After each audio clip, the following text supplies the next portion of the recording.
U.S. breaking news, change your read newspaper habit.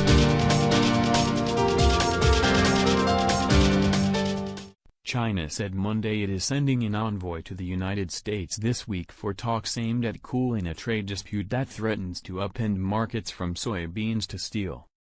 And welcomed comments by President Donald Trump hinting at a possible easing of sanctions on embattled Chinese telecoms firm ZTE. The Foreign Ministry said Vice Premier Liu He will visit the U.S. from Tuesday to Saturday for consultations with U.S. Treasury Secretary Steve Mnuchin.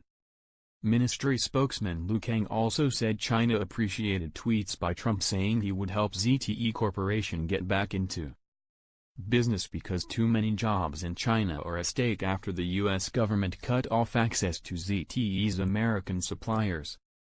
We think highly of the U.S. statement regarding ZTE's case. We are currently in close communication over details of the implementation, Liu told reporters at a daily news briefing.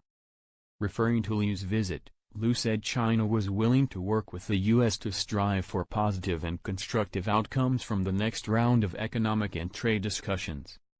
Partially state-owned ZTE makes cell phones, network switching equipment and other telecommunications equipment. Last month, the U.S. Commerce Department banned it from buying U.S. technology or components for 7 years after it misled regulators by failing to discipline employees involved in illegal exports and instead paid them bonuses.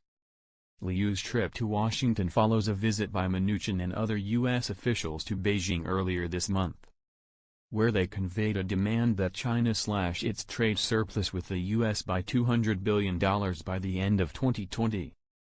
An intensifying rivalry over advanced technology has also fueled demands by Washington that China give up policies that favor domestic companies. Beijing considers such programs as fundamental to its state-driven economic model and vital for its future growth. America's trade deficit with China amounted last year to $337 billion in goods and services. The intensifying trade dispute has rattled financial markets for weeks. In March, the Trump administration slapped tariffs on imported steel and aluminum. China counterpunched with tariffs on a range of U.S. products, including bourbon and blue jeans. An even higher stakes fight looms over American allegations that China steals technology and forces U.S. companies to hand over trade secrets in exchange for access to the Chinese market.